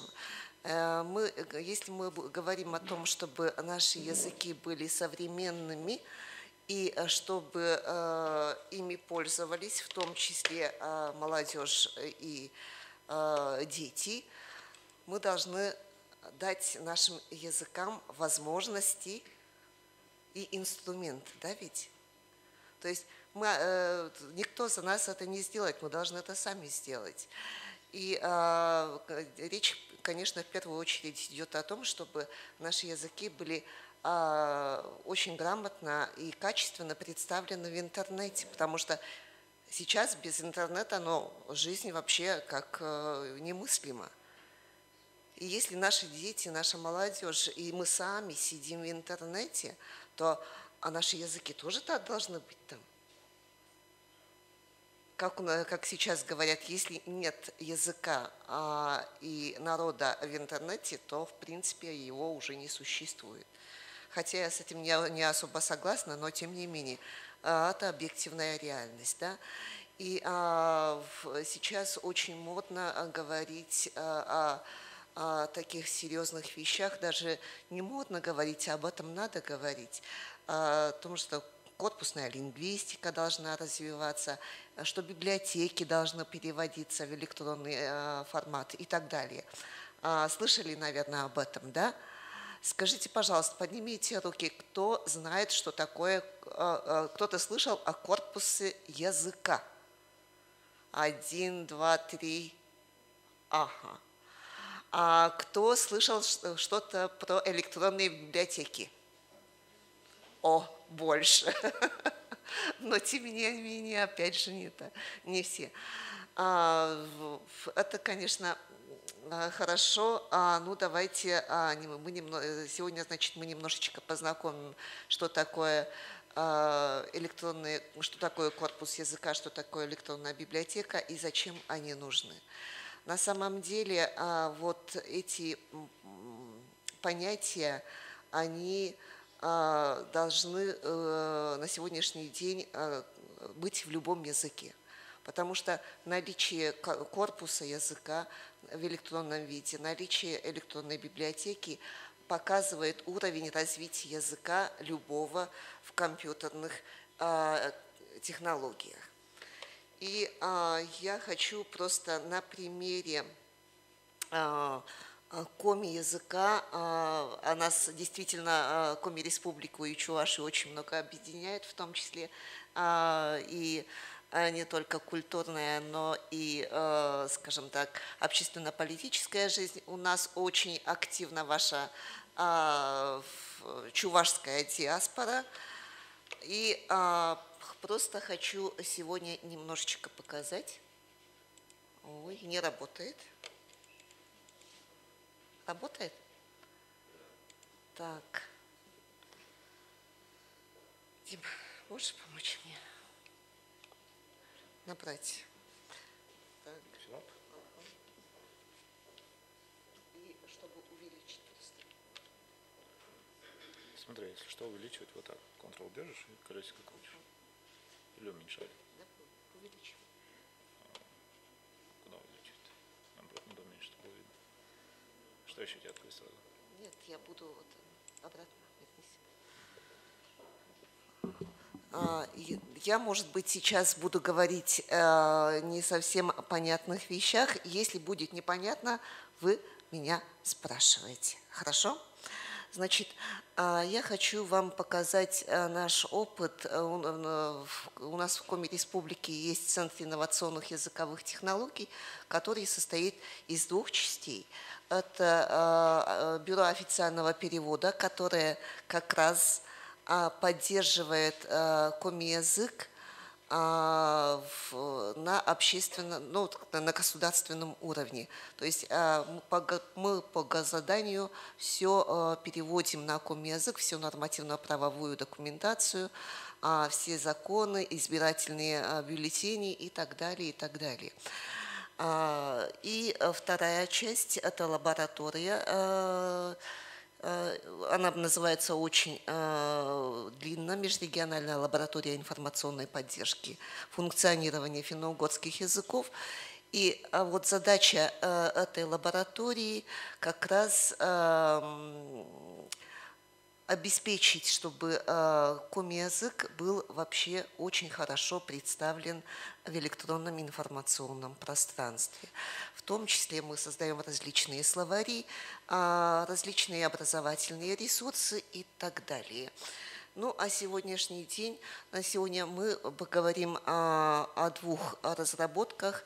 Это что такое корпус коми-языка, вообще что такое корпус, потому что в чувашском языке тоже есть корпус языка, и сегодня мы еще о марийском корпусе будем говорить. И что такое, с чем его едят и вообще зачем он нужен. Потому что такие вещи... Так, не вижу. Вот.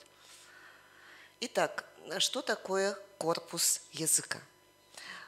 И корпус языка, и любая библиотека электронная, она представляет собой очень большую базу данных по национальному языку.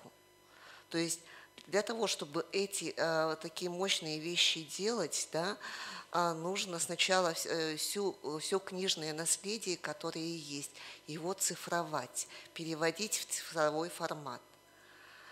И потом на основе этих баз данных создавать уже другие продукты. И вот корпус любого языка, иногда его называют национальный корпус, например, марийского, чувашского и другого языков, это очень мощный инструмент для того, чтобы развивать и исследовать язык в научных целях и в методических целях. Как это, вы скажете?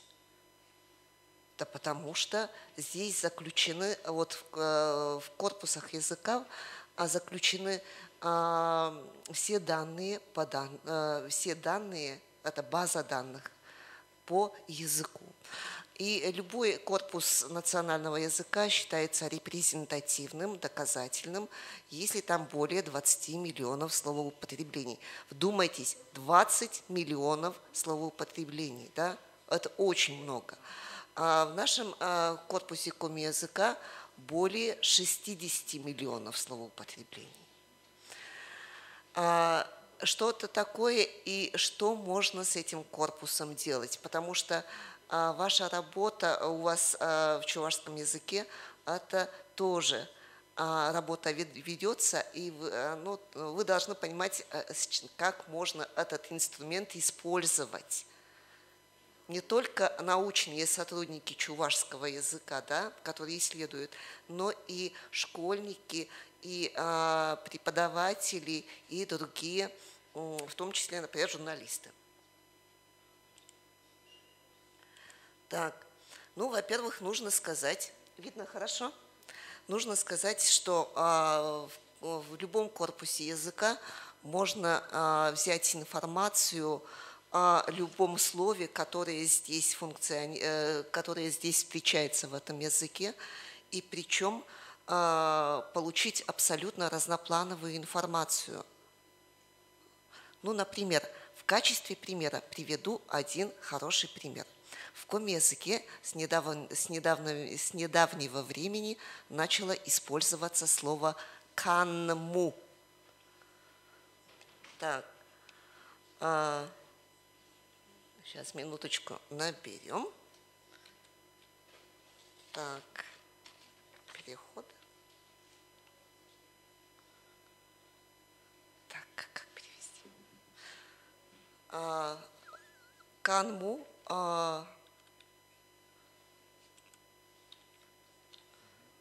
Так, кан, му. Это сложное слово. Му – это земля, а кан вам знакомое от слова хан. То есть канму – это государство, земля одного государя. Так, и в принципе, значит, если мы смотрим варианты, как неудобно. Мышку потеряла. Вот. Сейчас, минуточку. Он не слушает.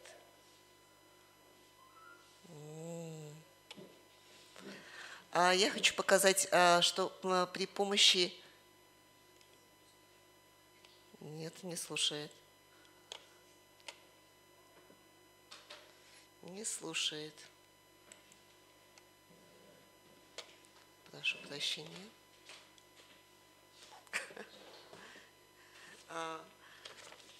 Тут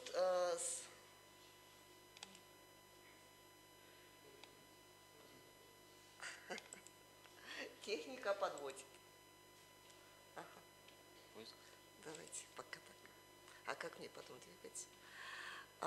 Вот смотрите, тут, во-первых, можно посмотреть, сколько раз встречается это слово, насколько оно частотно, да?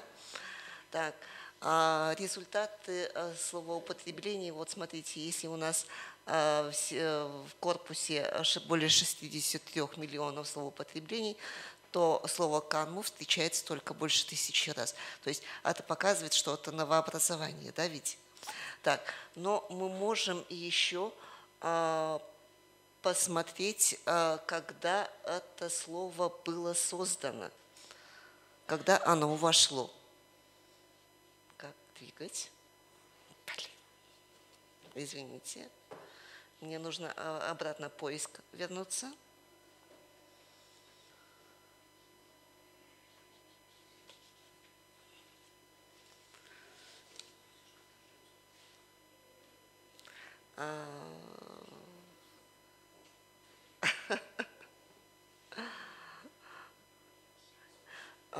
При помощи этого корпуса сюда смотреть. Мышка не слушается. Так, при помощи любого корпуса можно вплоть до года узнать, когда это слово было внедрено в язык. Если, вот смотрите, мы погоду будем задавать, ну, например, тот же самый канму, и мы зададим, например, год, мы примерно знаем, что это 1000... Ой, прошу прощения. Мы примерно знаем, что это в 90-е годы начало употребляться. И если мы зададим, например, 1992 год, на всякий случай, это когда год принят был закон о государственных языках республики,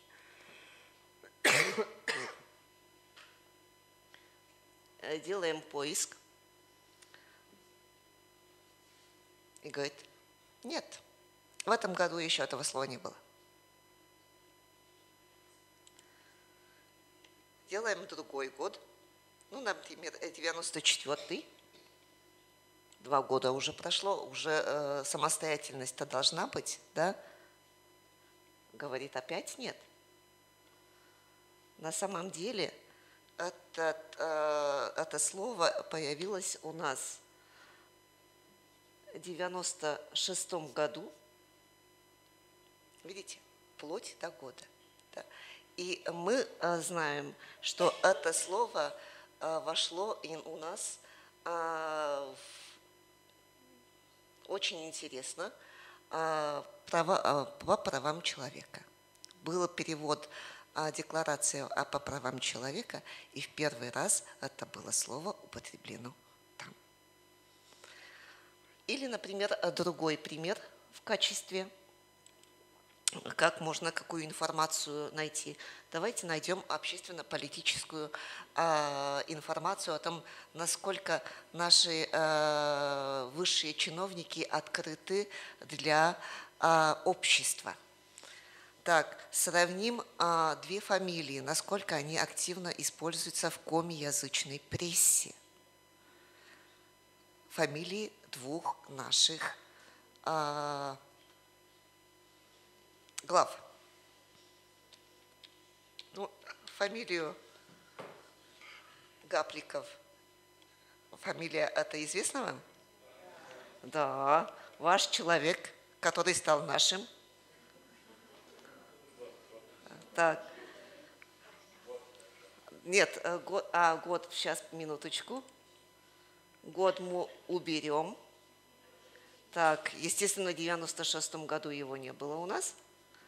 Так, я прошу запомнить это число, сколько раз его фамилия употреблялась в комязычной прессе. Увидели? Да?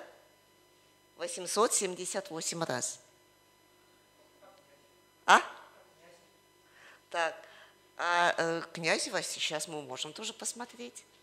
Но сначала я хочу сравнить снова с избранным главой, да, которого избрали только что.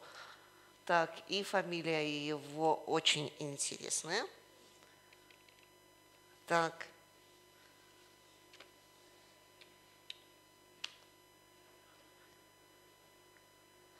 Фамилия его Уйба.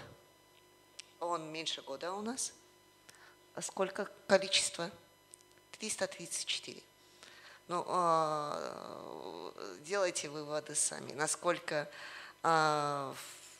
открыты, насколько активно пишут, когда человек 5 лет правил республикой и человек, который только-только начал это. Ну, можем найти, посмотреть Князева, если вы хотите, так как он у нас в республике очень активно работает, значит, о нем комязычная пресса и не только, да, тоже должны писать. Да ведь? Ну, посмотрим. Я неправильно написала. Видите, он не ищет. Так.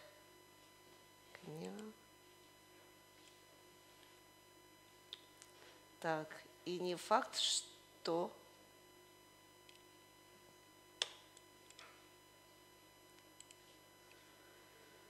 Так, смотрите, он, про него пишет комязычная пресса, Анатолий Князев. Так, и вот видите, 623 результат. Так, то есть это, скажем так, не только смотреть информацию в этом плане, значит, корпус Коми-языка, вообще любой корпус Коми-языка дает разноплановую информацию о любом языке. Ой, не переключайте меня, пожалуйста. Так, о любом слове, который функционирует в данном языке. Ну, например, при помощи нашего корпуса, да, мы нашли более 40 тысяч новых слов, которых нет ни в одном словаре Коми-языка. Вы вдумайтесь, 40 тысяч новых слов. И сейчас мы как раз работаем с нашими, скажем так, Коми-научным центром, с нашими учеными по созданию интегрального словаря Коми-языка. И здесь еще очень интересно, то есть очень быстро, вот при помощи нашего корпуса, да и вообще любого корпуса, который у вас в чувашском языке тоже есть, можно найти любой пример на любое слово. Да ведь? И этим очень активно пользуются учителя. Помните, и студенты, и ученые, раньше, когда нужно было писать какой-то доклад, научный труд или подготовиться к уроку, лихорадочно мы искали, листали книги и искали красивые примеры. Насколько времени там уходило. Сейчас это занимает буквально несколько секунд. Ну, например, возьмем любое слово, ну, например, слово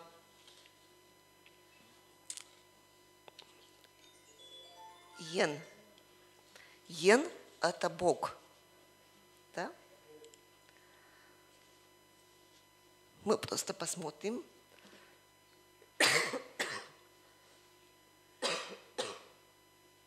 Прошу прощения. Видите, сколько раз встречается, во-первых, это слово «Бог», и очень много различных примеров. Но «йен» в данном случае встречается как все варианты. Мы можем использовать, например, как точное соответствие. Так. Все зависит от того, что мы ищем и как мы ищем. Мы можем по источнику искать, мы можем по автору искать, по годам и так далее.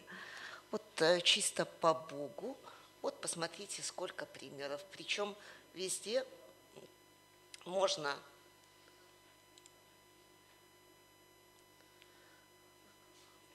смотреть части речи, перевод и так далее.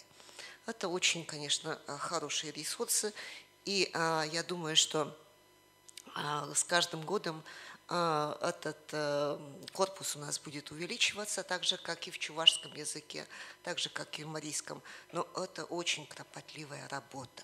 Это очень кропотливая работа, потому что нужно все выверять, нужно все 100 раз перепроверять, и только после этого показывать какой-то результат.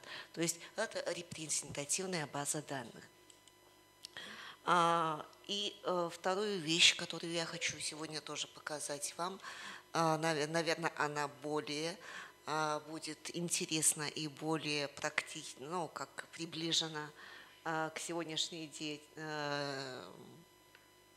всем, и она более востребована среди любых людей. Это электронная библиотека.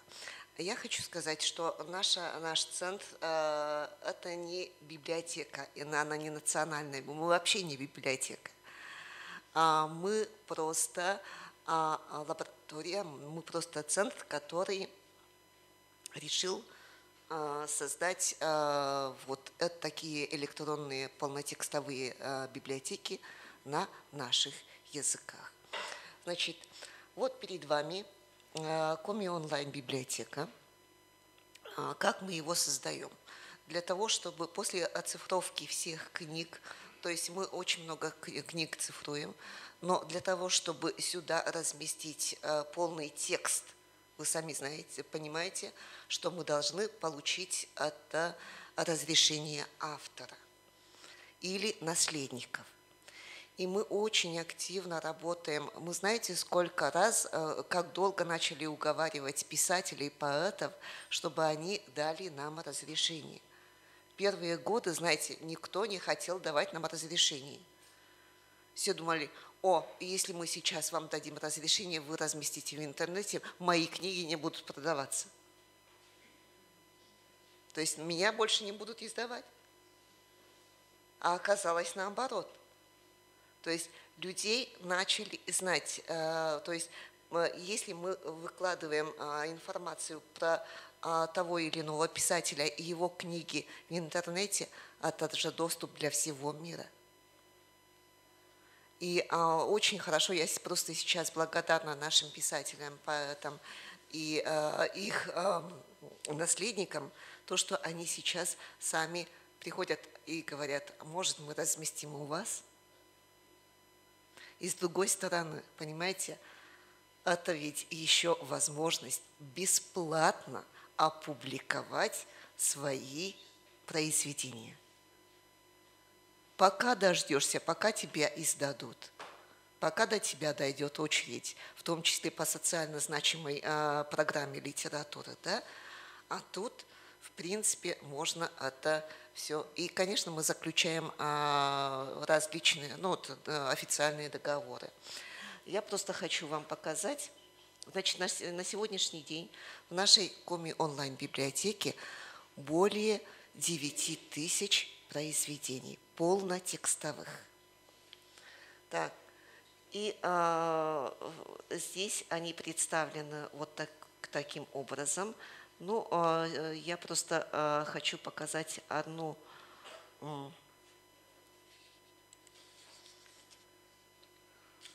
для примера, как это можно сделать.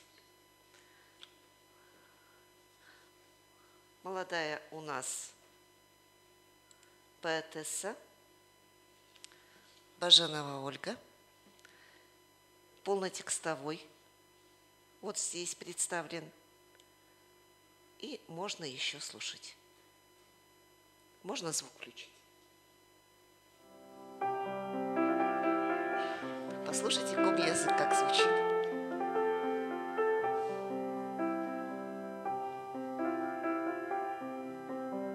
Ate кым тагыт котыртан меду жалын тез. Чо, а шылымыт шылы. И кок туят, енежис сыс ялы тамашайы. А кажется, кок туят сылы. Я четтекаян, вещкда кымыр яс, сая.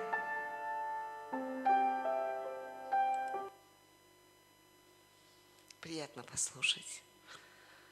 Приятно почитать. И, понимаете, дело в том, что вот эта популяризация как наших классиков, так и наших молодых поэтов и писателей. Причем, понимаете, тут можно увидеть всю информацию по автору.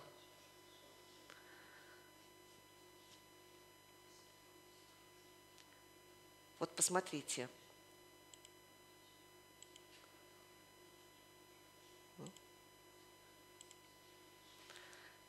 По каждому автору мы пишем полную информацию на коми языке. Что, когда было издано, это описание полное, как у библиотек. Вы понимаете, библиотекари понимают, какая это архисложная работа. А нас всего 5 человек. Это все описание всех ее произведений, где они все были. Их очень много.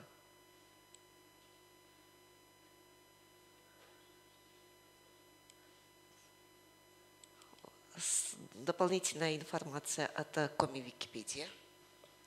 То есть по каждому автору мы пишем еще в Коми Википедии. У нас есть Википедия на своем родном языке. Вся информация. Так, ну и, конечно, очень много.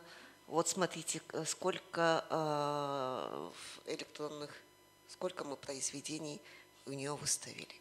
Это еще только начало. Так, ну и я еще хочу здесь, потому что время подходит к концу, я бы хотела еще показать, тут, ну, все понятно, проза, поэзия, драма, фольклор, переводы на коми язык. Я не знаю, у нас с чувашского нет или нет, здесь выставлены или не выставлены, но здесь мы реализовали формат параллельных текстов. Так, ну давайте, например, возьмем вот это. Перевод стихотворения Игоря Северянина Олегом Уляшовым. Ну и посмотрите, параллельные тексты. Они выровненные. Как их можно использовать?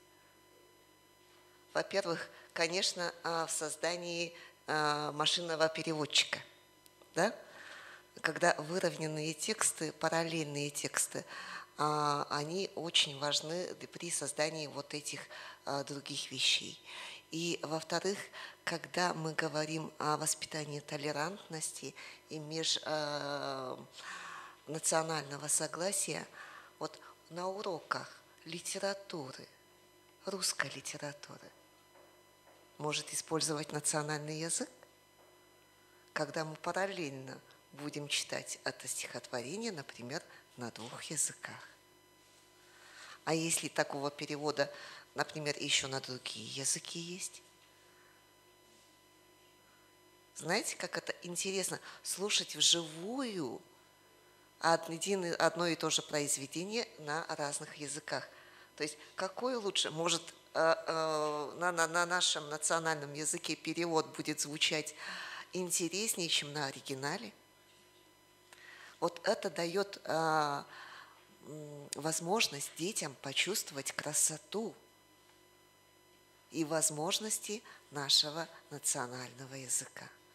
И это доказывает, если вот такие произведения переводились, могли переводиться, значит, мой язык обладает огромными ресурсами. А когда еще мы показываем вот такую вещь, когда раньше, да и сейчас, на нашем родном языке могли писать об астрономии, об агротехнике, о сельском хозяйстве, о демографии, о зоотехнике и так далее, они начинают по-другому смотреть на язык. А для них это язык становится не языком деревни. Есть ведь такое, да, что национальные языки, ну, это деревенский язык, там только в деревне говорят. А когда они видят вот такие живые примеры, когда математика, химия, физика преподавалась, внешняя политика на наших языках, когда о моде писали, ну почему бы не использовать этот опыт? Я думаю, что вот этот опыт в нашем мире ничего придумывать не надо. Нужно вспомнить, что было раньше, и его просто модернизировать. И в этом отношении, если мы будем вам чем-нибудь полезны, я думаю, что сообща будет интереснее и эффективнее создавать и развивать наши языки.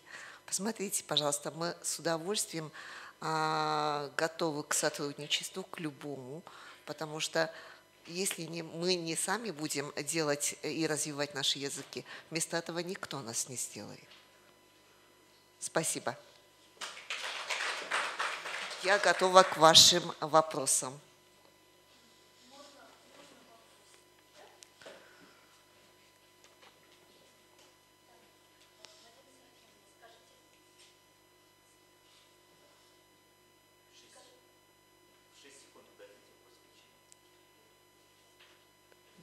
Досчитали.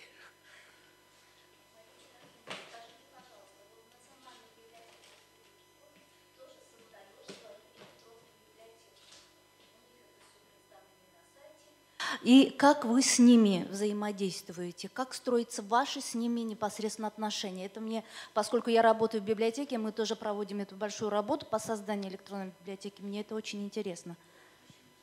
Знаете, мы долгое время работали так на личных отношениях, а потом сказали, давайте мы все-таки юридически оформим наши отношения, потому что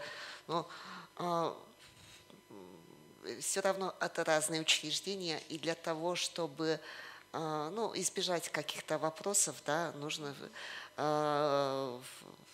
мы заключили договор о сотрудничестве, где прописали то, что в их интересах национальной библиотеки и в наших интересах, что мы эту работу делаем вместе.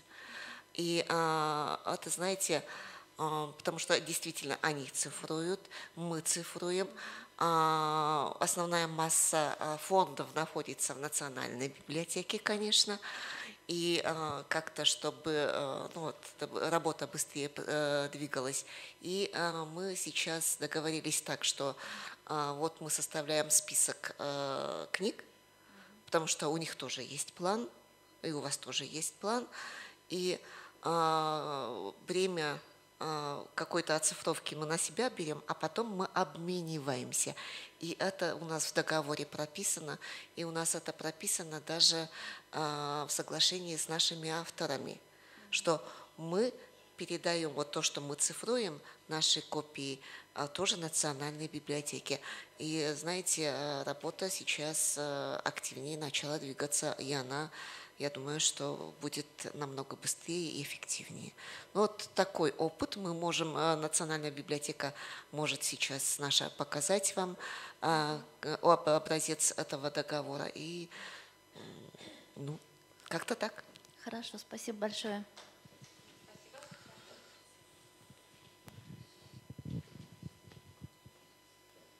Скажите, пожалуйста, кто финансирует ваш центр? Это учреждения государственные? Мы находимся как структурное подразделение в Доме дружбы народов. У вас ведь тоже есть Дом дружбы народов? Да? Есть. Ну вот мы немножко так выбивающаяся структура. Зарплату нам платит по государственному заданию. Региональный бюджет. Да, региональный бюджет. Только зарплата. Остальное то, что мы делаем. Ну и мы на проекты тоже работаем, насколько это возможно. Но в планах у нас и задач масса всего. Ну, я так понимаю, что основная функция центра уже как части этого Дома дружбы народов, уже основная функция, она сама по себе предполагает такую работу, да? Да. Очень хорошо поставлено дело, конечно. Спасибо. Ну, потому что, в принципе, то, что мы делаем, это часть и госнацполитики, и реализация этой госнацполитики на деле. Отлично. Дорогие коллеги, если больше вопросов сейчас непосредственно к Марине Серафимовне нет, я предлагаю всем отправиться на обед. В 15:30 мы ждем вас снова в этом зале и продолжим работу уже в рамках секции и круглых столов. Спасибо большое. До встречи.